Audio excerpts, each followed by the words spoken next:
অযোধ্যা থেকে বেরিয়ে পড়ছি অনেকক্ষণ আগে। এখন একটা ধর্মশালায় আসছি, ওখানে থাকবো। তো তার জন্য আগে প্রথমে রান্না বান্না করে নেব। এখানে রান্না বান্না চলছে। বিস্কুট একটু ম্যাগি রান্না করে, ম্যাগি চা এগুলা শেখা দিলাম। এখন এখানে সব খাওয়া দাওয়া কমপ্লিট করে তারপরে যাবো কুম্ভ মেলায়।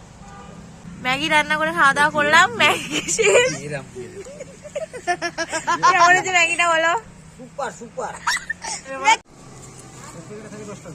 এটা কি রান্না হবে? ভেজ ডাল না বলো?